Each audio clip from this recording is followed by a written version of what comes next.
Assalamualaikum warahmatullahi wabarakatuh. Innal hamdalillah nahmaduhu wa nasta'inuhu wa nastaghfiruh wa na'udzu billahi min shururi anfusina wa min sayyiati a'malina. May yahdihillahu fala mudilla lahu wa may yudlil fala hadiya lahu. Asyhadu an la ilaha illallah wahdahu la syarika lah wa asyhadu anna Muhammadan abduhu wa rasuluh. Allahumma sholli ala Muhammad wa ala alihi wa sahbihi ajmain. Amma ba'd. Faqala Allah ta'ala fil Qur'anil Karim, a'udzu billahi minasy syaithanir rajim. Wa laqad khalaqnal insana wa na'lamu ma tuwaswisu bihi nafsuhu wa nahnu aqrabu ilaihi min hablil warid. Wa qala an-nabiyul karim, afdalul iman an ta'lama anna Allaha ma'aka haitsu ma kunta. Shadaqallahul azim wa shadaqa rasul karim wa nahnu 'ala dzalika minasyahidin wa syakirin. Bersyukur pada Allah Rabbul Izzati, Zat yang telah memberikan izinnya kepada kita semua untuk berada dan hadir di waktu-waktu yang luar biasa di bulan Ramadan yang agung ini. Ini adalah atas pilihan dan kasih sayang Allah Subhanahu wa Ta'ala, ya, sehingga kita harus mensyukurinya dengan mengoptimalkan karunia dari Allah ini dengan ibadah-ibadah terbaik. Ya, mari kita gunakan ya betul-betul detik-detiknya untuk semakin kita dekat kepada Allah Subhanahu wa Ta'ala, karena kita tidak tahu apakah kita akan dapat menyelesaikan saum Ramadan ini. Ya. Kita tidak tahu kapan Allah menghentikan ya, waktu kita di dunia ini, ya. Dan kita pun tidak tahu apakah Allah memberikan kesempatan yang luar biasa ini di tahun depan. Oleh karena itu, mudah-mudahan pertemuan ini dicatatkan oleh Allah sebagai bagian dari optimalisasi kita dalam pengabdian kita pada Allah Subhanahu wa Ta'ala di bulan Ramadan ini. Salawat dan salam semoga senantiasa tercurah terlimpah pada uswah kita Nabiullah Muhammad Rasulullah Sallallahu Alaihi Wasallam, pada keluarga, sahabat dan pengikutnya yang setia hingga akhir zaman. Dalam sebuah hadis qudsi, hadis riwayat Bukhari Muslim, ya, Rasulullah Sallallahu Alaihi Wasallam bersabda, ya, dalam bajunya janjian hadis, jadi kulu amal ibni Adam, ya, yudha'afu al-hasanatu asru amsalihha ila sab'imi'ah difin. Nah, jadi setiap amal ibnu Adam itu dilipat gandakan kebaikannya. Allah Subhanahu wa Ta'ala, nama Allah itu salah satunya itu Asy-Syakur, ya. Nah, Asy-Syakur ini Allah, ya, jadi bukan hanya manusia yang bersyukur kepada Allah. Nama Allah juga Asy-Syakur. Allah juga bersyukur kepada manusia, tapi tentu saja berbeda antara syukur seorang hamba kepada Allah dengan syukurnya Allah Al-Khaliq, pencipta kita, kepada kita. Nah, jadi syakurnya Allah, berterima kasihnya Allah, mengapresiasinya Allah, salah satunya itu adalah tidak pernah Allah mengapresiasi itu dengan yang sama, gitu. Bila kita beramal hal hasanah itu minimal berapa kali? Minimal 10 kali lipat. Nah, jadi setiap amalan kita itu oleh Allah dibalasi, diapresiasi, karena Allah Maha Asy-Syakur tadi itu dengan minimal 10 kali, ya. Asru amsalihha ila sab'imi'ah, sampai 700 kali lipat di fin, ya. Dalam surat Al-Baqarah, seperti yang berinfak di jalan Allah, kan itu kama salih habatin ambatat sab'a sanabil fikuli subulah mi'ah, ya. Jadi orang yang berinfak di jalan Allah Subhanahu wa Ta'ala, nah itu oleh Allah dilipatkan sampai seperti kan tadi satu buah tangkai, ya, yang ia sebuah sayur biji habah gitu ya, menghadirkan 7 tangkai, setiap tangkai menghadirkan 100 butir. Nah, itu kasih sayang Allah Subhanahu wa taala. Kita membaca Al-Qur'an ya, bikulihat di setiap huruf itu ada asroh hasanul kebaikan. Kita melaksanakan ibadah-ibadah sholat atau apapun itu kebaikannya dibalasi 10 sampai 700 kali lipat gitu ya. Nah, qala Allahu azza wa jalla, lalu Allah Subhanahu wa taala, Allah azza wa jalla berfirman, illa sauma, kecuali saum ya. Nah, kecuali saum berarti gimana? Kan dibalasi 10 sampai 700 kecuali saum. Berarti saum dibalasi berapa? 10, 700 atau di pertengahan atau? Nah, berarti bukan 10, bukan pertengahan, bukan 700 kan ya? Nah, illa saum, saum itu oleh Allah Subhanahu wa taala dibalasinya tidak disebutkan. Berarti tidak di antara 10 700 atau apa 700. Ini istimewanya ibadah saum. Nah, dan di sini disebutkan mengapa ia dikecualikan dari ibadah yang dilipat gandakan 10 sampai 700. Karena fa innahu li. Nah, Allah Subhanahu wa taala berfirman dalam hadis qudsi ini, karena saum itu, saumnya seorang hamba itu pasti untukku. Nah, ini istimewanya ibadah saum dibandingkan dengan ibadah-ibadah yang lainnya. Allah Subhanahu wa taala sudah memastikan bahwa saum itu adalah untukku.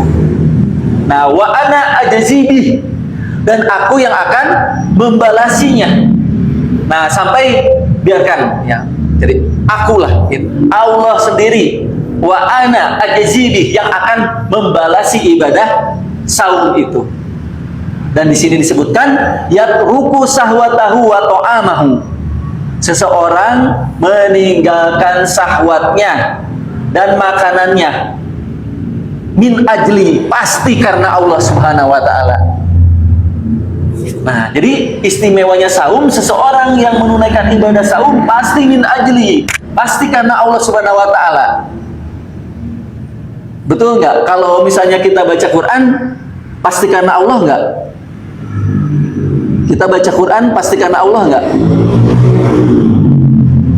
Bisa jadi kan ya, supaya dipuji orang kan ya. Oh, saya baca Quran kan gitu ya. Sholat pasti karena Allah nggak?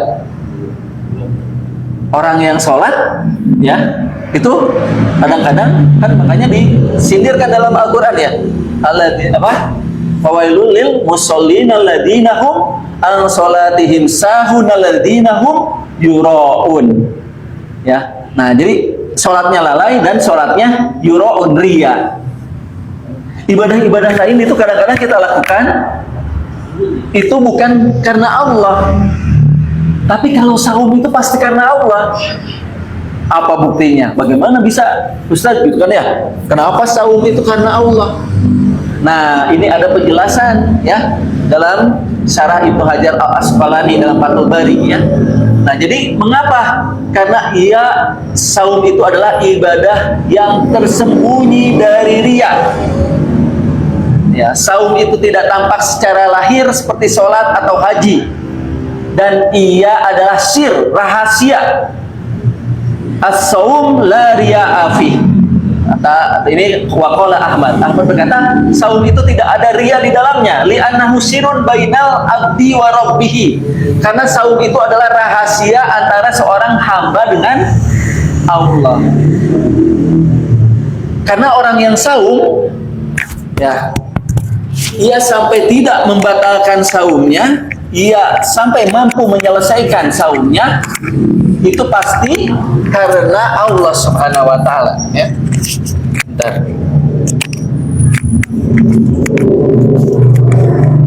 Nah, ya.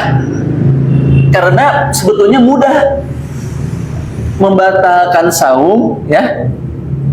Itu dengan misalnya kita di siang hari aja ya. Di siang hari misalnya kehausan ya, Kita haus nih, wah udah panas loh, haus.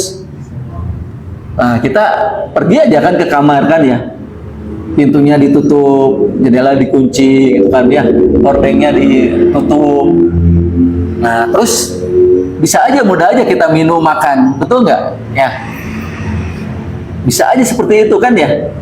Tapi tidak kita lakukan kan, gitu ya. Seorang yang saum dan ia menamatkan saumnya tidak melakukan hal itu. Kenapa sih tidak melakukan hal itu? Kenapa kan? Karena muraqabah kan ya, atau ia merasa diawasi oleh Allah Subhanahu wa Ta'ala. Nah, jadi orang yang saum itu ia menjadi istimewa karena ia dalam keadaan yang selalu merasa diawasi oleh Allah Subhanahu wa Ta'ala. Dan merasa diawasinya, bapak-bapak, ibu-ibu, kapan merasa diawasi oleh Allah Subhanahu wa Ta'ala? Sekarang merasa nggak diawasi oleh Allah Subhanahu wa Ta'ala? Nah, terus kapan biasanya kita sedang merasa diawasi oleh Allah Subhanahu wa Ta'ala? Dalam sholat misalnya kan ya. Nah, dalam sholat berapa menit kira-kira? Kan kita merasakan pengawasan Allah Subhanahu wa Ta'ala, misalnya 5 menit, 6 menit kita sholat gitu ya. Nah, di dalam ibadah saum kita merasa diawasi oleh Allah Subhanahu wa Ta'ala dengan waktu yang panjang gitu. Tidak hanya 6 menit, 5 menit ya, tapi selama kita menunaikan saum itu kita merasa diawasi oleh Allah Subhanahu wa Ta'ala. Mengapa tiba-tiba waktu kita saum kita jadi pikir 2 kali ya untuk mengucapkan suatu kata-kata yang dibenci oleh Allah, gitu kan ya. Waktu saum kita berpikir beberapa kali ya untuk menggunakan mata kita melihat hal-hal yang maksiat. Nah, saat saumlah kita dilatih untuk merasa diawasi oleh Allah Subhanahu wa Ta'ala. Nah, maka dari itu saum ini punya nilai yang luar biasa gitu ya. Yang ia akhirnya disebutkan min ajli, pasti seorang yang menjalankan ibadah saum itu adalah karenaku. Nah, oleh karena itu bapak-bapak dan ibu-ibu yang dirahmati oleh Allah Subhanahu wa Ta'ala, perasaan muraqabah. Nah, pada kesempatan ini kita akan membahas tadi kan saum dengan muraqabatullah, pengawasan Allah Subhanahu wa Ta'ala ya. Nah, jadi kan nama Allah Subhanahu wa Ta'ala itu, salah satu nama Allah itu adalah Ar-Raqib ya. Ar-Raqib. Orang yang saum itu harus menghadirkan nama Allah Ar-Raqib. Ar-Raqib itu yang maha mengawasi, menjaga. Dan mengawasinya ya, kalau kita ya seperti di ruangan ini misalnya ya. Nah, ada CCTV. Beda nggak kalau ada CCTV dengan tidak ada CCTV? Akan beda kan ya? Kalau kita melakukan sesuatu dan diawasi dengan tidak diawasi akan berbeda nggak? Nah, terus pengawasnya lagi kan ya? Biasanya kalau pengawas akan mengawasi kita berapa jam? Misalnya ya, kalau kita kerja kan ya, kita diawasi berapa jam paling kan ya? Selama 24 jam nggak? Nah, paling ada pengawas ya Pak. Ya kan mungkin 8 jam. Ya, 8 jam juga diawasi terus-terusan nggak? Dilihatin, dipelototin gitu nggak? Enggak kan ya? Kalau pengawasan oleh manusia dan pengawasnya bisa kita tipu nggak ya? Bisa kita akali nggak? Nah, gitu kan ya. Kadang-kadang gimana meleng sedikit pengawasnya gitu kan ya.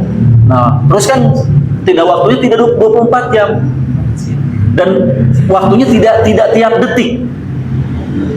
Tapi Allah Subhanahu wa Ta'ala, nama Allah Ar-Raqib itu maknanya adalah Allah Subhanahu wa Ta'ala senantiasa mengawasi hamba-hambanya, bahkan setiap saat kita dalam keadaan pengawasan dari Allah Subhanahu wa Ta'ala.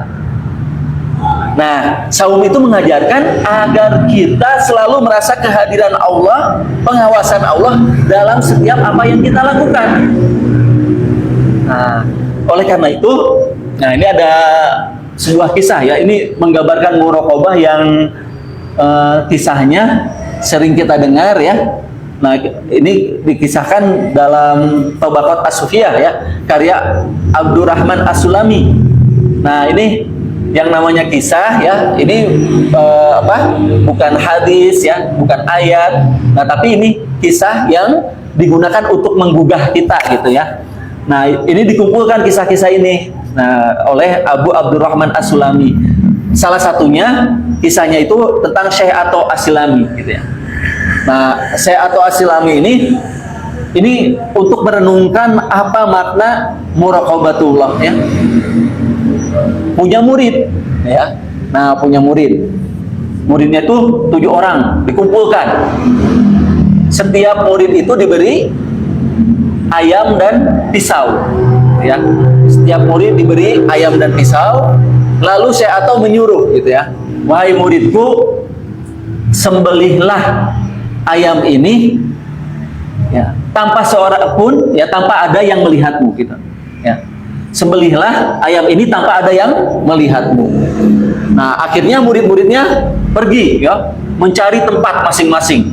Ya, ada yang ke hutan ya, cari sampai ke dalam-dalam, ada yang di bangunan gitu ya. Mereka semua berusaha mencari tempat, tidak ada yang melihat mereka menyembelih gitu ya. Sampai akhirnya datang satu persatu tuh ya.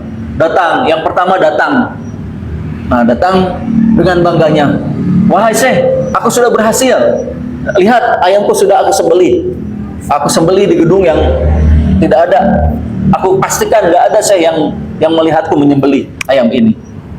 Yang kedua juga sama, datang. Oh Syekh, dengan bangganya ya, aku sudah berhasil. Nah, yang ketiga juga demikian gitu ya. Nah, sampai ada muridnya ya, yang terakhir itu datang Ibrahim ya. Nah, Ibrahim ini ia datang tapi ayamnya ternyata masih hidup gitu. Nah, ia datang dengan masih membawa ayam hidup sehingga teman-temannya mengolok-oloknya gitu ya. Nah, lalu ditanyakan kan ya, boleh ditanyakan kepada Ibrahim oleh syekhnya, ya Ibrahim, mengapa engkau belum menyembelih ayam gitu ya. Nah, apa yang dikatakan oleh Ibrahim? Nah, Ibrahim jawab, wahai Syekh, aku telah berusaha mencari tempat di mana tidak ada yang dapat melihatku menyembelih ayam ini. Aku pergi ke hutan, aku pergi ke bangunan yang kosong.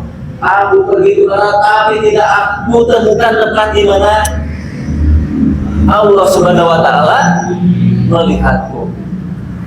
Nah, jadi akhirnya hal ini membuat murid-muridnya yang lain itu kaget ya. Nah, itulah bagaimana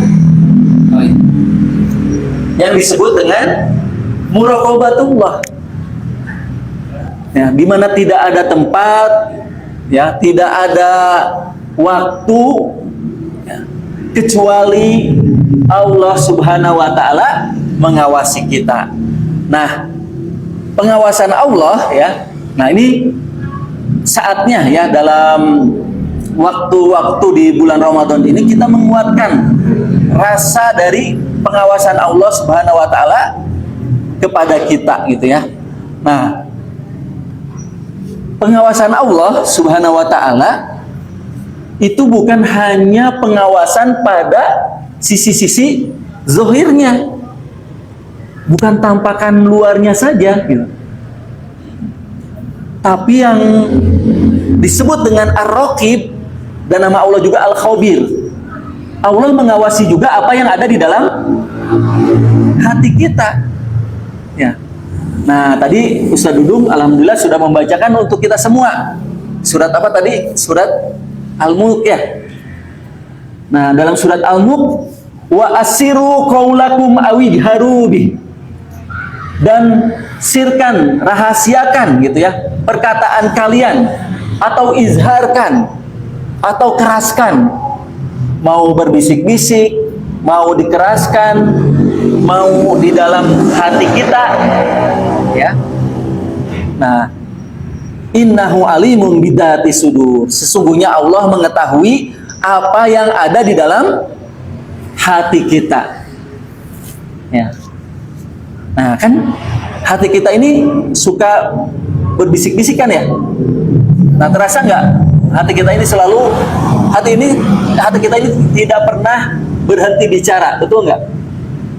Kecuali mungkin pas tidur ya, berhenti bicaranya ketika tidur kan hati kita ini ya. Tapi kadang-kadang juga bicara ya lewat mimpi kan gitu ya. Nah, kan hati kita tuh coba sekarang aja waktu dengar ceramah hatinya masih bicara nggak? Kan kadang-kadang ngomong, aduh ini Ustadz kapan selesainya ya? Aduh ini berapa menit lagi ini buka gitu. Apa menunya? Yang misalnya kan hati kita ini kan bandel ya. Bicaranya bisa ditahan nggak? Ya kemana aja kan ya? Nah, hati kita ini selalu bicara. Dan pembicaraan itu di dalam Al-Quran ya, seperti yang tadi yang disebutkan di dalam surat Qaf ayat 16.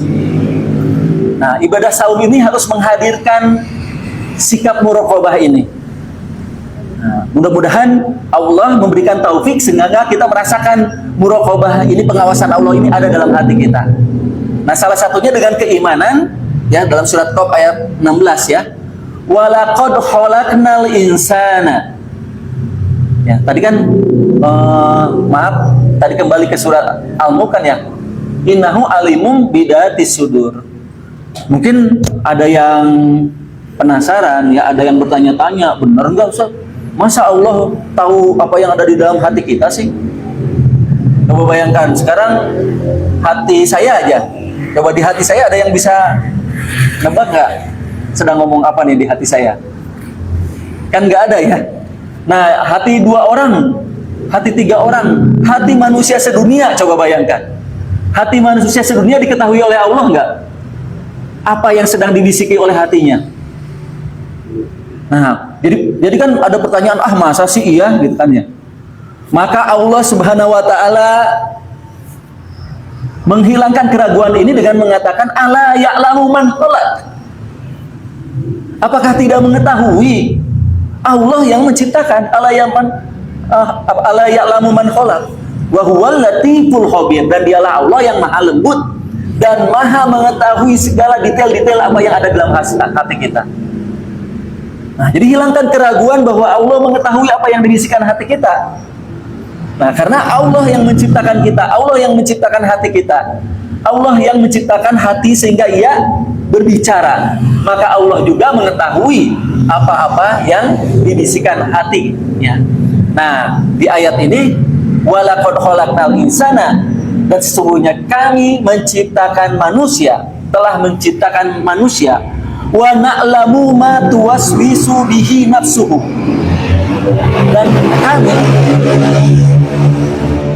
dan kami mengetahui apa yang dibisikkan oleh hatinya. Wa nahnu aqrabu ilaihi min hablil warid, dan sesungguhnya kami lebih dekat kepadanya dari urat leher. Nah, ini memberikan pelajaran kepada kita ya, betapa Allah dekat dengan kita dan betapa Allah mengawasi bahkan apa yang dibisikkan oleh hati kita. Nah, oleh karena itu ibadah saum mengajarkan agar kita betul-betul nih ya, memulai ketakwaan kita ya. Itu kan dimulainya dari hati kita kan ya. Kan suatu saat, ini dalam hadis riwayat Muslim ya. Nah, dalam hadis riwayat Muslim, Rasulullah Shallallahu Alaihi Wasallam bersabda, jangan kalian saling hasad, jangan saling menaikkan harga ya secara curang, jangan saling membenci, jangan saling membelakangi, dan janganlah sebagian kalian menjual di atas penjualan sebagian yang lain. Jadilah kalian hamba-hamba Allah yang bersaudara. Seorang muslim adalah saudara bagi muslim lainnya. Ia tidak menzaliminya, tidak membiarkannya, dan tidak merendahkannya. Nah, di sini disebutkan itu kan akhlak ya. Akhlak tidak menzalimi saudara ya. Nah, tidak juga ya tadi berlaku curang dengan harga. Lalu Rasulullah SAW melanjutkan dengan bersabda, at-taqwa hahuna. Nah, sambil Rasulullah SAW menunjukkan ke dadanya 3 kali. At-taqwa hahuna, at-taqwa hahuna. Nah, bapak-bapak dan ibu-ibu yang dirahmati oleh Allah Subhanahu wa Ta'ala, nah maka saum ini mengajarkan kepada kita bahwa Allah tidak hanya menatap fisik kita, Allah tidak hanya menatap ucapan-ucapan kita, Allah tidak hanya menatap gerak-gerak tangan kaki kita, apa yang kita dengar, tapi Allah mengawasi, menatap hati kita. Sehingga orang yang bertakwa itu, takwa itu mulai hadir di hatinya, bukan hanya dalam aktivitas fisiknya. Dia sudah menata segala hal perbuatannya, dimulai dari bagaimana hatinya memulai. Nah, itu yang disebut dengan takwa, wiqayah. Jadi wiqayah itu lahir dari karena pengawasan Allah, ya. Dia punya sensitivitas hati. Karena dia tahu, dia tidak membiarkan hatinya melakukan hal yang tidak Allah ridhoi. Nah, orang yang bertakwa, nah ini kan ada dalam Al-Quran, ya. Nah, disebutkan ini di dalam surat Al-A'raf ayat 201, ya, surat Al-A'raf ayat 201. Innalladzina taqau, sesungguhnya orang-orang yang bertakwa itu, idza massahum ta'ikum minas syaiton, takala syaitan datang, ya, untuk membisikkan ke dalam hatinya, tadzakkaru, ia bersegera mengingat Allah. Nah, jadi orang yang bertakwa itu nggak membiarkan hatinya dikuasai oleh hal-hal yang tidak Allah ridhoi, oleh hal-hal yang tidak berguna. Dia sangat menghargai hatinya, terlalu sayang hatinya kalau dipenuhi oleh hal-hal yang itu tidak dicintai oleh Allah. Orang yang bertakwa ingin hatinya itu hanya untuk Allah, gitu. Nah, terlalu sayang kalau hati ini sibuk dengan urusan-urusan perkara-perkara hawa nafsunya. Nah, kan pasti setiap orang saat ini, nah itu kan ya, tadi kan bicara ya, dan hati kita bisa nggak disuruh diam? Kan kalau anak ini ngomong ini mah diam bisa ya, diam. Tapi hati bisa nggak diam? Diam nggak bisa kan ya? Hati itu terus ngomong kan? Nah, omongan-omongan dalam hati kita setiap diri itu beda-beda masing-masing kan ya? Nah, ada yang di hatinya membisikkan sedang sibuk, misalnya sedang mungkin di rumahnya sedang kuliah gitu ya, ngebangun atau apa, terus saja ngomong, aduh gimana ya kalau itu wastafelnya warnanya gini, terus gitu kan ya, oh itu nanti dindingnya ini, itu kan ada yang hatinya itu kan ya. Sekarang ada yang hatinya sedang mungkin banyak hal ya masing-masing, aduh ada tugas, ada gitu kan ya. Nah itu hati semua itu berbicara. Nah, tapi kadang-kadang ada syaitan juga ya, atau bisikan-bisikan yang memasukkan hal-hal yang ia tidak bermanfaat. Nah, seorang muttaqin dengan sensitivitas hatinya, dosa itu bisa ia cegah, ia bisa jaga semenjak ia dalam hati. Ia segera tadzakkaru, gitu. Ya, ia ingat kepada Allah, astagfirullahaladzim. Ia bersihkan lagi hatinya, gitu ya. Nah, faidahum, nah mubsirun, nah sehingga ia bersegera dapat menata kembali, memperbaiki kembali. Ya Allah, saya salah, ya Allah, astagfirullahaladzim, mohon ampun ya Allah, kenapa saya punya perasaan begitu ya Allah, gitu kan ya. Nah, itulah bagaimana takwa itu melahirkan muraqabah yang akhirnya seperti yang disampaikan oleh Rasulullah SAW. Ketakwaan itu dimulai dari hati yang terpelihara, ya, hati yang terjaga, ya. Nah, jadi orang yang bertakwa, orang yang saum merasakan pengawasan Allah, dan salah satu pengawasan Allah itu harus kita rasakan dengan kehadiran, ya, kalau dalam surat Qaf juga ya lanjutannya, id yatalaqa al-mutalaqiyani anil yamini wa anis simali qaidun. Nah, ingat, jadi sebetulnya ada yang yatalaqa ya, ada yang mencatat kan ya, ada yang anil yamin dan ada yang di kanan dan ada yang di kiri gitu ya. Ma yalfidu min qaulin, tidaklah seseorang itu berkata-kata illa ladaihi raqibun atidun. Nah, tidaklah seseorang itu berkata-kata dengan perkataannya kecuali ada malaikat raqib dan malaikat atid. Nah, jadi selalu tuh harus merasakan ya, ada malaikat. Nah, jadi ada pengawasan Allah, ada pengawasan malaikat. Nah, jadi dalam Al-Quran juga jangan sampai kita merasa sendiri gitu ya. Nah, makanya kan yang paling sulit itu meninggalkan maksiat ketika sendiri, betul nggak? Ya, yang paling sulit itu adalah meninggalkan maksiat ketika sendiri kan ya. Kalau berduaan mah dengan anak kecil juga kita malu ya. Kadang-kadang kita lebih malu kepada anak kecil daripada kepada Allah kan ya. Nah, padahal kita selalu bersama Allah gitu kan ya. Nah, orang yang muraqabah itu tidak pernah merasa sendiri. Ya, sehingga di Al-Qur'an disebutnya tidak ada pembicaraan rahasia antara 3 orang, melainkan Dia adalah yang keempat, Allah yang keempat. Nah, ya, bisik-bisik seolah-olah nggak ada yang ketiga gitu ya, berdua. Padahal Allah yang ketiga. Bertiga, Allah yang keempat. Nah, muraqabatullah menghadirkan tadi ya, bagaimana seseorang itu selalu diawasi oleh Allah Subhanahu wa taala, bahkan tadi ya, Allah mengetahui apa yang ada, tadi pengawasan itu juga pada hati kita ya. Nah, lalu gimana kalau gitu ya? Padahal hati kita kan sulit kita tahan ya. Seringkali hati kita itu membisikkan satu hal yang padahal itu ya kita juga kenapa hati kita bisa ngomong gitu ya, gitu kan ya. Yang padahal mungkin itu satu perkataan yang keji ya, perkataan yang dibenci oleh Allah, tapi kadang-kadang hati itu tidak bisa kita tahan. Nah, bagaimana perkataan hati yang itu merupakan suatu kemaksiatan? Apakah ia dihukumi oleh Allah Subhanahu wa taala? Padahal Allah mengetahui kan ya apa yang diucapkan oleh hati. Nah, bagaimana kalau kita mengucapkan suatu hal yang ternyata itu tidak Allah ridhoi, apakah itu dihukumi oleh Allah Subhanahu wa taala? Ya.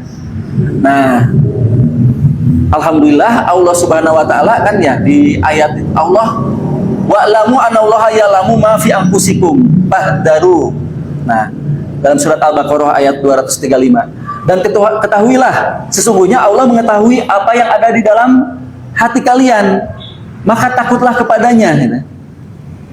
Nah, wa'lamu annallaha ghafurun halim. Ketahuilah sesungguhnya Allah Maha Pengampun lagi Maha Penyantun. Nah, dengan kasih sayang Allah Subhanahu wa taala, ya kalau misalnya Allah tidak Maha Pengasih, Maha Pengampun, alangkah celakanya kita gitu ya, karena hati kita itu banyak mengatakan suatu hal yang tidak Allah ridhoi. Nah, oleh karena itu dalam hadis riwayat Bukhari, Rasulullah SAW bersabda, innallaha tajawaza li ummati ma hadatsat bihi anfusaha. Sesungguhnya Allah Subhanahu wa taala memaafkan umatku dari bisikan jelek jiwanya. Nah, jadi dimaafkan bisikan jelek itu kalau ia terlintas ya. Nanya sini tuh gini gitu kan ya, bisa sing apa gitu ya misalnya. Pokoknya lintasan yang sering gitu. Kalau itu berupa lintasan kasih sayang Allah, Maha Pengampunnya Allah, Allah memaafkan gitu ya. Mahaddatsat bihi anfusaha malam yatakalamu, selagi itu belum diucapkan oleh lisannya. Tapi kalau sudah jadi ucapan, itu sudah kena hukum gitu ya. Tapi kalau masih lintasan ya, nah, atau au ya'malu bih, atau dia belum mengamalkannya. Nah, ini adalah kasih sayang Allah Subhanahu wa taala ya. Walaupun Allah Maha mengetahui apa-apa yang sudah dilakukan oleh hati kita. Nah, oleh karena itu, Bapak-bapak dan Ibu-ibu yang dirahmati oleh Allah Subhanahu wa taala, maka bulan Ramadan itu mengajarkan kepada kita untuk menata hati dengan baik. Qad aflaha man zakkaha wa qad khaba man dassaha. Beruntunglah orang-orang yang mensucikan jiwanya. Nah, jadi karena seorang yang saum merasakan muraqabatullah, maka ia selalu mensucikan jiwanya, karena jiwanya dipandang oleh Allah Subhanahu wa taala, jiwanya ditatap oleh Allah, diawasi detik demi detik oleh Allah Subhanahu wa taala, sehingga membuatnya selalu berusaha menampilkan di hatinya, bukan hanya dalam ucapan lisan dan perbuatannya, tapi apa yang ditampilkan di hatinya, ia juga persembahkan sebagai persembahan yang terbaik kepada Allah Subhanahu wa taala. Nah, kalau kita sudah berupaya beribadah dengan hati kita ya, beribadah dengan merasakan pengawasan langit, pengawasan Allah Subhanahu wa taala setiap saat kepada hati kita.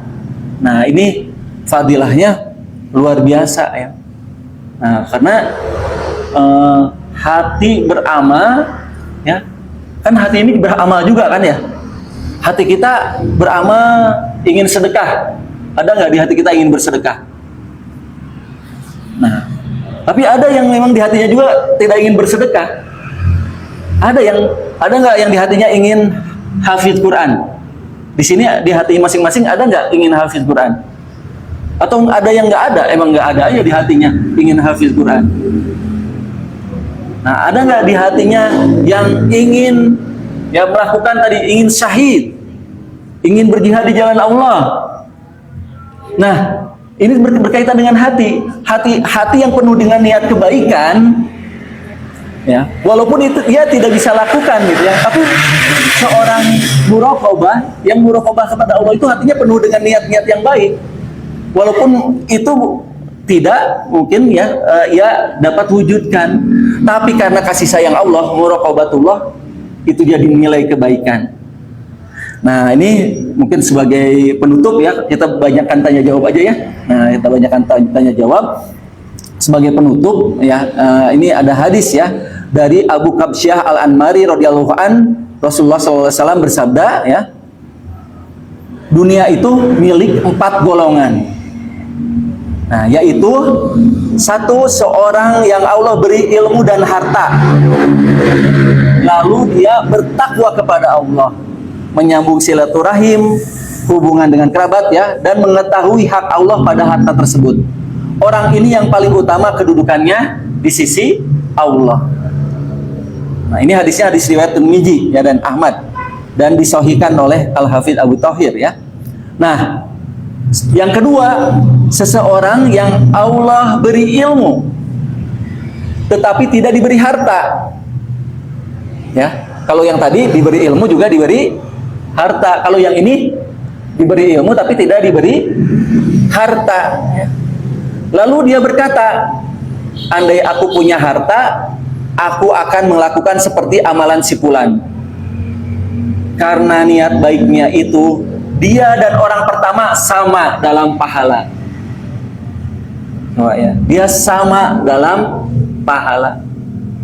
Jadi jangan berkecil hati kalau melihat, itu ada sultan bagi-bagi tajil, bagi-bagi misalnya, aduh kalau saya gitu saya akan sedekah juga. Nah ya, jangan berkecil hati, kita tidak membagi-bagikan, tapi kalau ada di dalam hati kita niatan. Nah, jadi muraqabatullah, pengawasan Allah, membuat kita menyadari bahwa yang paling penting itu adalah kita menata hati. Maka niat-niat kebaikan itu ada di dalam hati kita, bahkan walaupun itu tidak bisa kita lakukan, tapi tetap dicatat oleh Allah Subhanahu wa taala dalam hadis ini, dia dan orang pertama sama dalam pahala. Nah, yang ketiga, ada seorang yang Allah beri harta tetapi tidak diberi ilmu. Ya. Nah, ini mah punya banyak harta tapi tidak diberi ilmu. Lalu dia menghabiskan harta tersebut tanpa bertakwa kepada Allah, tidak menyambung silaturahim dan tidak tahu hak Allah pada harta itu. orang ini kedudukannya paling buruk di sisi Allah. Dia punya harta tapi tidak punya ilmu sehingga menggunakan hartanya tidak di jalan Allah. Nah, ini yang keempat yang paling malang. Seseorang yang tidak diberi oleh Allah harta dan tidak juga diberi ilmu, lalu berkata, andai aku punya harta, aku akan melakukan seperti amalan si fulan, mau berpoya-poya gitu kan ya. Ada kan ya orang yang tidak punya harta, yang miskin, tapi cita-citanya, kalau saya mau miskin, saya kaya, saya mau pergi kemana gitu kan ya, mau pesta minuman keras, saya mau menyewa, apa gitu kan ya. Dia punya niatan-niatan buruk, tapi ia tidak punya harta dan itu ia tidak lakukan. Nah, dikatakan maka keduanya sama dalam dosa, gitu ya. Nah, oleh karena itu mudah-mudahan ya Ramadan ini melatih kita agar kita banyak menata hati kita dalam ibadah-ibadah kepada Allah Subhanahu wa taala ini. Kita lebih memaknai ya setiap amalan-amalan zahir kita ya. Salat kita, zikir kita, saum kita ya penuhi dengan makna-makna. Nah, karena makna-makna itu adalah menjadi suatu nilai ya, yang nilainya ya ternyata bila segala kebaikan yang diniatkan oleh hati kita, tapi ada ilmu di situ, ada semangat di situ, ya oleh Allah Subhanahu wa taala dinilai sebagai suatu tadi ya kebaikan yang berpahala besar gitu ya. Nah, demikian ya bahasan kita pada kesempatan ini. Ini tuh kalau gini masih disebut tabligh akbar ya? Atau tabligh asghar? Ya. Jadi nggak apa-apa ya, kita ini kan dengan juga yang penting bukan kuantitasnya ya, tapi yang penting adalah kualitasnya ya, ilmu. Dan dalam majelis ilmu ini ya insya Allah nilai keberkahannya luar biasa ya. Allah Subhanahu wa taala menjadikan majelis ilmu ini raudhatul jannah ya, taman-taman surga Allah di bumi ini ya. Nah, jadi tidak melihat sedikit banyak, tapi adalah melihat bagaimana hati kita betul-betul bergantung kepada Allah, bermunajat kepada Allah, mengharap ya keberkahan dari ilmu-ilmu Allah Subhanahu wa taala. Oleh karena itu nggak apa-apa kalau kita adakan juga tanya jawab ya untuk tabligh ini ya. Maka silakan Bapak-bapak dan Ibu-ibu yang dirahmati oleh Allah, bila ada hal ini masih ada waktu ya panjang untuk kita sama-sama berdiskusi dengan kaitan muraqabatullah ini. Mangga silakan. Ya. Nanti tolong di mic-nya.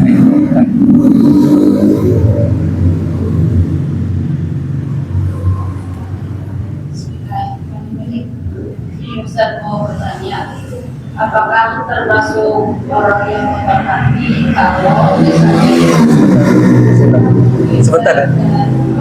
Ini ada mobil tadi. Ya.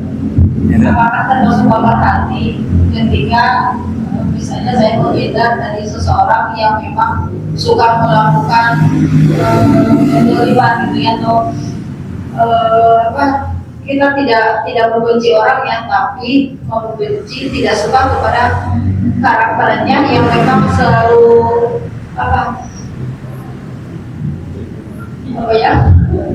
mengotori hati gitu ya. Jadi udah dengan caranya, daripada kalau misalnya barang jadi kitanya ngomongin terus malah jadi kabar hati aja, jadi malah jadi benci gitu. Nah, apakah itu termasuk kabar hati juga? Ya, terima kasih. Ya, jazakallahu khairan katsiran atas pertanyaannya. Yang mudah-mudahan pertanyaannya menjadi amal soleh ya, dan tambahan ilmu untuk kita semua ya. Nah, justru bersih kotor hati itu akan diuji dengan responnya terhadap keadaan-keadaan yang dialaminya ya. Justru ia akan tidak terlihat kalau tidak ada hal-hal yang menguji dari hati itu ya. Kita sendiri aja di rumah ya, nggak berinteraksi ya, nggak bertemu dengan orang-orang yang tadi ya, ujiannya kan itu. Jadi bersyukur kalau ada orang-orang yang punya karakter tadi ya, menguji hati kita gitu ya. Itu jadi jalan kita melatih hati kita gitu ya. Nah, karena yang paling penting bagi kita itu adalah tatapan Allah kepada hati kita.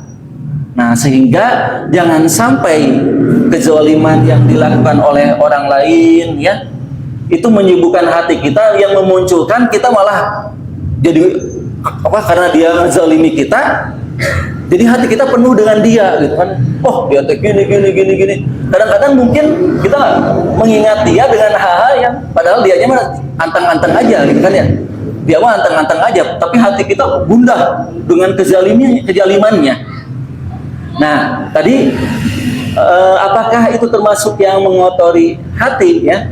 Tak kala kita ya benci terhadap kezalimannya, tapi ini beda-beda tipis gitu ya. Beda-beda tipis antara kita, hawa nafsu kita terhadap orangnya dengan kebencian kita terhadap perbuatannya. Itu yang perlu advance gitu ya. Perlu advance dalam meneliti hati, yang akhirnya kita periksa lagi. Kan suka gitu ya, ngobrolin misalnya. Ini ngobrolinnya karena apa?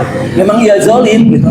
Maksud kita ngobrolin padahal sebetulnya, nah untuk apa sih sebetulnya? Apakah untuk supaya menahan dia gitu ya?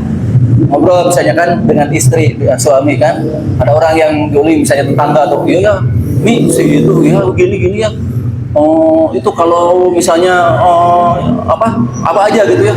Gimana caranya ya? Nah, kan kata abinya mah gini. Oh, banyak gitu. Ngobrolin itu ya. Nah, itu ada tipis. Ada bisa jadi kotor hati masuk yang tadinya kita membenci kepada perbuatan kezalimannya, yang tadinya kita berusaha obrolannya untuk mencegah kezalimannya, tapi ada kesenangan nafsu nih. Kesenangan nafsu kita yang cenderung pada senang ngegibahin orang gitu. Nah, disitulah kita harus hati-hati. Nah, nanti ada kan bisikan hati itu ada al-khawatir. Apakah itu masuk ke kotoran hati? Nah, nanti kita lihat. Ada yang sifatnya al-khawatir. Kalau al-khawatir itu lintasan yang spontan. Itu tidak bisa dihindari ya. Lintasan spontan. Kalau kita, dan kadang-kadang nggak bisa dihindari. Ke seseorang itu kita punya rasa apa gitu kan ya. Nah, itu khawatir masih ya. Nah, khawatir itu oleh Allah seperti dalam hadis tadi dimaafkan ya. Kalau sesuatu yang sifatnya masih ngelintas, oh sini kok gitu sih gitu kan ya. Oh, mudah-mudahan kadang-kadang keluar kan ucapannya ya, mudah-mudahan cing hilang lah mobilnya misalnya, atau mudah-mudahan gitu ya. Nah, itu yang sifatnya khawatir gitu ya, khawatir. Nah, tapi nanti dia juga setelah khawatir masuk, nanti ada namanya hadisun nafs. Hadisun nafs itu ditentang oleh hatinya. Nggak boleh gitu. Nah, dia bercakap-cakap kan ya. Nggak boleh begitu. Nah, itu hadisun nafs. Itu juga masih dimaafkan. Nah, tapi nanti ia menjadi alham, udah kecenderungan. Nah, kecenderungan nanti ada al-azm. Al-azm itu udah jadi tekad kuat. Nah, oleh karena itu kotor atau tidaknya itu bisa dilihat tadi. Itu masih dalam tahapan apa sih? Udah tahapan azm atau apa ya? Dan niat, ini masalahnya niat nih. Perbuatannya sama. Nah, tapi bisa jadi niat itu itu disusupi gitu ya. Dan niat buruk itu ya itu luar biasanya niat ya. Yang paling menakutkan itu adalah keburukan yang disisipkan pada sebuah perbuatan baik gitu. Ya, niat buruk, peran hawa yang masuk pada niat yang baik. Nah, itu ya. Jadi nanti dilihat, kita harus berhati-hati dengan hal itu gitu ya. Tanpa terasa sebetulnya kita maksudnya benci dengan kezalimannya. Nah, tapi hawa kita itu cenderung ternyata akhirnya kita merasa asik, enak gitu ngobrol, membicarakan keburukannya, itu merasa enak. Nah, disitulah setan masuk dan itu yang akan menjadi mengotori hati. Nah, seperti itu ya. Wallahu a'lam. Ya, enggak. Hadis. Sana. Mana? Enggak. Sana. Bismillahirrahmanirrahim. Assalamualaikum warahmatullahi wabarakatuh. Waalaikumsalam warahmatullahi wabarakatuh.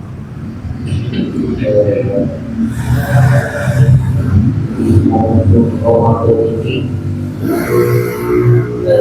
masih hal perkara yang tadi dijulitin Ustaz, yaitu perkara iman. Karena ayatnya jelas, jika ingin beriman maka kita pun mengambil seruan Allah, yaitu melaksanakan saum Ramadan. Tapi dari sekian banyak saum Ramadan ini, sudahkah salah satu momentum di tahun berapa Hijriah sukses bagi kita yang merasakannya sendiri? Perkara iman ini lebih dari segala-galanya. Kita menganggap bahwa Ramadan ini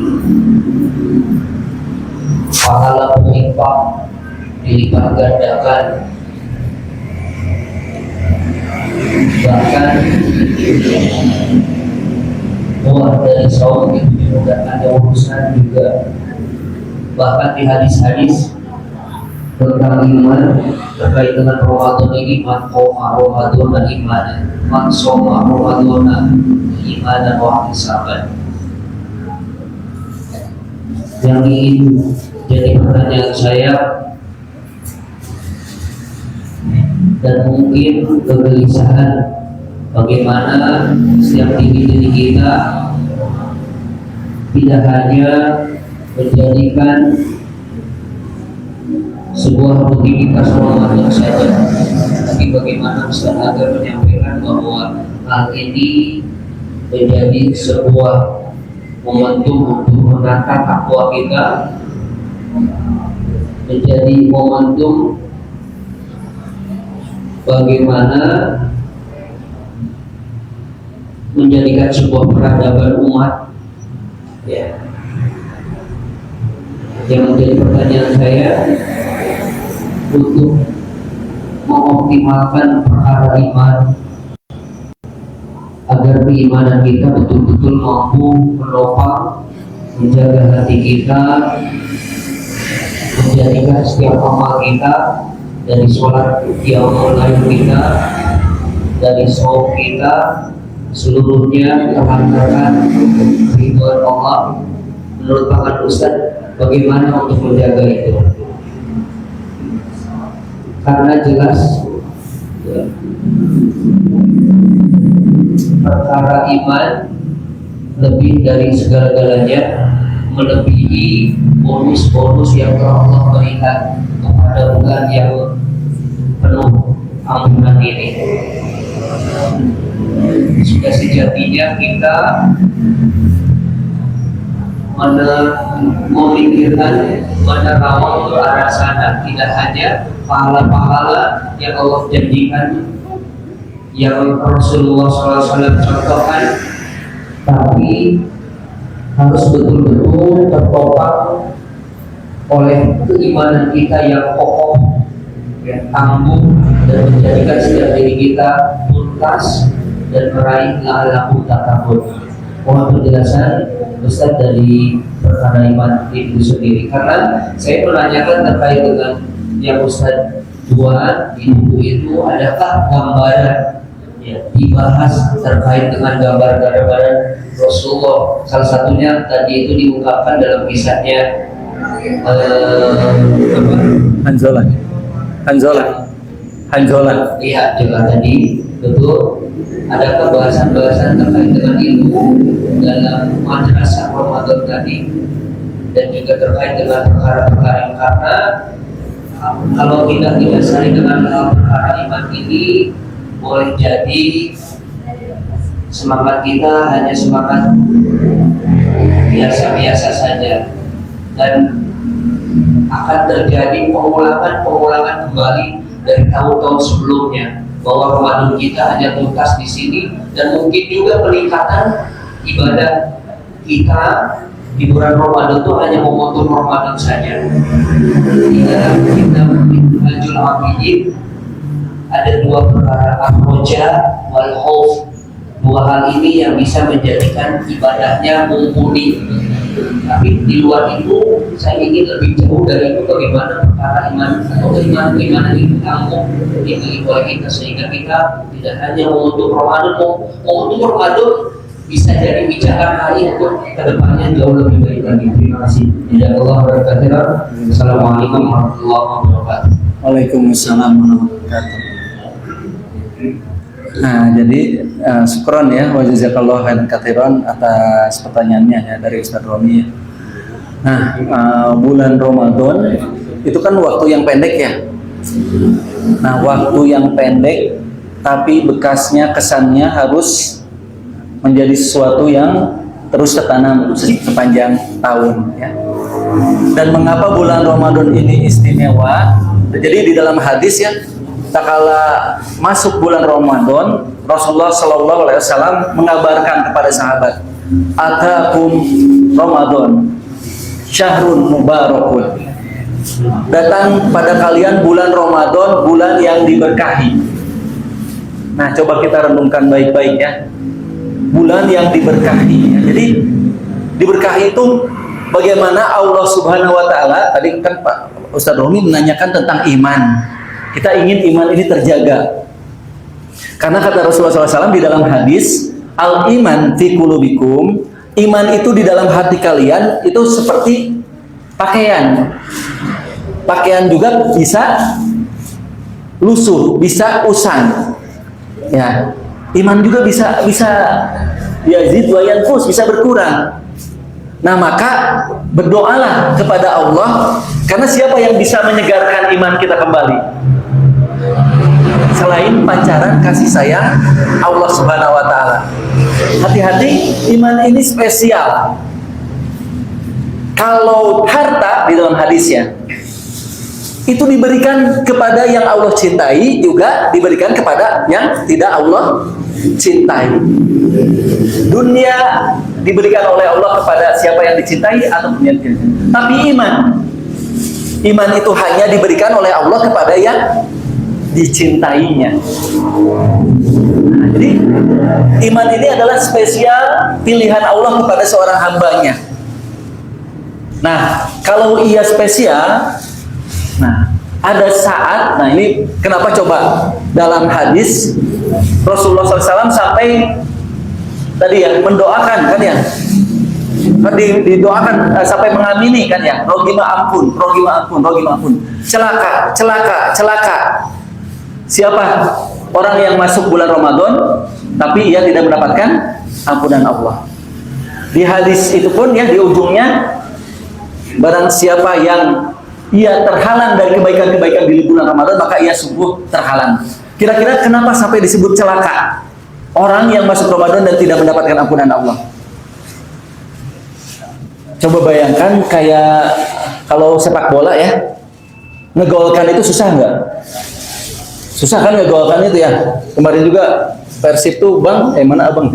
Berapa sampai 3-0 yang nggak bisa baca. Coba ya.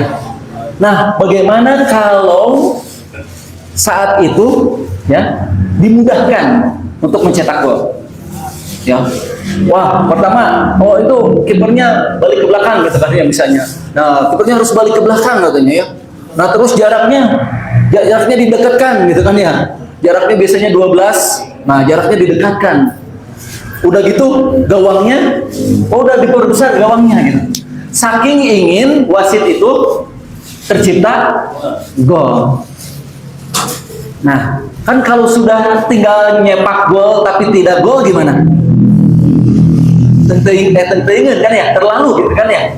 Tinggal itu udah gawangnya diperbesar, kipernya maling belakang gitu kan ya. Jaraknya didekatkan. Itulah mengapa celaka orang yang masuk bulan Ramadan tapi dia tidak mendapatkan kebaikan-kebaikan di dalamnya. Tentu ingat gitu ya. Terlalu kalau kita berada di bulan Ramadan, kenapa semuanya dipermudah oleh Allah? Sama dengan tadi gawang yang diperbesar, kiper yang di bulan Ramadan, coba disebutkan, kan dibuka kan ya, di dalamnya pintu, bahwa bersama pintu langit dibuka, pintu surga dibuka. pintu neraka ditutup. Biasanya selama ini yang susah membuat kita bangun untuk sholat malam, yang membuat susah kita membaca tilawah Quran, syaitan ya, kan dibelenggu. Maradatus syaitan itu dibelenggu. Kenapa coba itu? Semua dilakukan ya, disetting oleh Allah Subhanahu wa taala agar kita mudah melakukan kebaikan. Nah, tadi oleh karena itu, kalau kita menginginkan keimanan seperti yang disampaikan oleh Ustaz Romi tadi, ini saatnya ya Allah meminta keimanan ini, karena iman ini bukan hanya mujahadah manusia, tapi ada pilihan Allah di dalamnya, ada kasih sayang Allah di dalamnya. Nah, ingat rumusnya kan ya, ada pemberi dan ada yang diberi. Ya, ada yang meminta lalu diberi. Kan gitu ya? Ada pemberi ini ya, ada yang meminta lalu diberi. Kira-kira besar mana sih antara kalau minta lalu diberi dengan yang memberi itu ingin memberi? Besar mana biasanya? Kita minta lalu diberi, atau yang memberi memang sedang ingin memberi? Ya, kayak misalnya masjid nih mau ngebuat WC, gitu kan ya, buat proposal, meminta kan ya, nih, nanti yang memberi gimana? Kan ngelihat, ya udah saya keramiknya segini, gitu kan ya, meminta lalu diberi. Tapi bagaimana kalau ada agnia yang nyari, memang dia punya ingin, pas ngelihat, udah dari saya semuanya, gitu kan. Nah, bulan Ramadan ini kehendak sekarang ada di pemberi. Allah Subhanahu wa taala yang memang menghendaki, menginginkan agar hamba-hambanya melakukan amalan-amalan kebaikan. Gitu. Nah, oleh karena itu, jalan keimanan pertama karena ia rahasia Allah dalam genggaman Allah, maka kita cari jalan-jalan agar rahmat Allah datang kepada kita sehingga memilihkan iman itu untuk hati kita. Satu itu ya. Nah, yang kedua, ziyadatul iman. Jadi iman itu yazid wa yanqus. Iman bertambah dan berkurang. Yazid bi taatillah. Bertambahnya iman adalah dengan ketaatan kepada Allah. Berkurangnya iman dengan kemaksiatan. Nah, maka taat-taat kita, betul kata Ustaz Romi ya, hadirkan, tujukan, mintakan kepada Allah dengan ketaatan kita itu adalah keimanan yang ditanamkan dalam hati kita. Nah, jadi setiap ibadah yang kita lakukan, nah, kita mintakan ziyadah ilman dari Allah Subhanahu wa taala. Nah, maka iman itu kan innamal mu'minuna alladzina idza dzukirallahu wajilat qulubuhum wa idza tuliyat alaihim ayatuhu zadat imanan. Nah, jadi iman itu bisa bertambah. Salah satunya dengan mendengarkan ayat-ayat Allah, memaknai ibadah-ibadah kita. Coba kalau dalam sholat ya kita pahami maknanya, di dalamnya ada ziyadah keimanan. Nah, seperti itu ya. Wallahu a'lam. Udah cukup? Masih ada? Udah dong? Oh iya, mangga. Oke. Saya ada Ustaz. Ya, mangga. Silakan. Sebenarnya tadi sudah dijelaskan untuk badan lebar dan kita ketahui bahwa jiwa muraqabah itu tumbuh dari salah satunya dari karakter ihsan ya. Di sifat Allah tidak melihat kita, tapi kita melihat Allah. Allah melihat tidak melihat kita, tidak melihat Allah, tidak sehingga betul pada kita jiwa muraqabah di dasar Allah. Yang ingin saya tanyakan itu tadi disinggung juga tentang niat-niat ya, antara niat. Disebut niat itu jelas niat-niat yang baik ya. Tapi dibedakan antara niat baik, misalkan punya kita antara niat yang baik dengan ulul amal. Kira-kira perbedaannya sejauh mana ya? Meskipun niatnya misalkan kita inginnya kalau punya harta sekian ya, ada sumbangan misalkan untuk TV 900 juta misalnya ya, gitu kan yang baik juga kan niat ini satu contohnya. Tapi sebagai itu irisannya dengan ulul amal sejauh mana ya perbedaan antara ulul amal dengan niat baik gitu ya? Baik kita itu harus Insya Allah semua keren. Ya, jazakallah katsiran. Ini pertanyaan yang bagus ya, menarik sekali ya. Jadi tadi dibahas untuk kita menghambur-hamburkan niat lah kalau gitu Pak ya. Karena niat itu ternyata dinilai kan ya. Malaikat juga kan memerintahkan kalau seorang hamba dalam hadis ya meniatkan kebaikan, maka diperintahkan kepada malaikat catatlah ya sebagai satu kebaikan. Nah, walaupun tidak jadi ya tetap menjadi satu kebaikan gitu ya. Kalau ia jadi melakukan catat 10 sampai 700 kali lipat. Beda dengan amalan keburukan. Kalau di dalam ini hadis Bukhari Muslim ya. Nah, itu disebutkan kalau seorang kalau keburukan meniatkan keburukan dicatat nggak? Tidak dicatat gitu ya. Dan bahkan disebutkan kalau dia tidak jadi melakukan keburukannya catat sebagai satu kebaikan. Tapi jangan ini ya, saya pengen jadi satu kebaikan niat buruk nanti gak jadi gitu ya. Nah, itu bukan begitu karena niat itu tadi ada khotir. Kalau itu namanya khotir, bukan azm. Jadi niat itu irodatul fi'li, udah tinggal sedikit lagi kepilih, dekat gitu. Nah, jadi gitu ya. Nah, jadi ngaitkan dengan tulul amal. Ini bagus sekali. Katanya menghambur-hamburkan amal, tapi bukankah itu nanti jadi malah panjang angan-angan. Nah, ini tadi ya, tulul amal itu kan kalau misalnya dalam perkara-perkara sesuatu yang sebetulnya itu bukan azam gitu. Karena apa? Yang namanya azam dibuktikan dengan irodatul fi'li, ada perbuatan yang menunjang kepada niatnya itu. Misalnya gini, saya pengen sholat malam gitu kan ya. Nah, saya pengen sholat malam. Nah, tapi misalnya ya minum obat tidur gitu kan misalnya supaya ibu. Tapi misalnya ya, tapi misalnya ya nonton begadang, nonton sampai jam berapa saya mau sholat malam. Itu niat untuk sholat malamnya niat nggak sih? Nah, itu ya. Itu bedanya tulul amal dengan an-niyah yang dimaksud dengan hadis ini. Jadi niat itu harus seiring dengan ada irodatul fi'linya gitu. Kalau dia niat sholat malam berarti kelihatan bekernya disetel 02 00 02 05 02 10 02 15. Nah, itu namanya bablas semuanya. Prok gitu kan ya. Itu dicatat nggak jadi satu kebaikan? Dicatat jadi satu kebaikan karena ikhtiarnya udah ada gitu. Nah, itu ya. Jadi itu yang membedakan. Nah, jadi tetap menghamburkan niat dalam arti kita dianjurkan untuk memperbanyak niat kebaikan ya, tapi juga tentunya niat itu maksudnya dengan apa yang kita mampu kita melakukan kebaikan itu ya. Jadi bukan khotir tadi cuma hanya lintasan-lintasan ya, yang itu disebutnya tadi tulul amal cuma panjang angan-angan gitu ya. Itu ya alhamdulillah ya. Karena ini sebentar lagi dan ini waktu yang sajabnya masing-masing kita berdoa kepada Allah Subhanahu wa taala ya. Demikian yang bisa saya sampaikan, mudah-mudahan Allah Subhanahu wa taala menjadikan apa yang kita bahas, yang kita kaji di pertemuan ini menjadi kajian yang masuk ke dalam hati kita, menjadi keimanan yang dapat kita amalkan dalam kehidupan kita. Mohon maaf apabila ada hal, kata dan ucap yang kurang berkenan, yang benar dari Allah Subhanahu wa taala, yang salah semata dari kehilapan saya.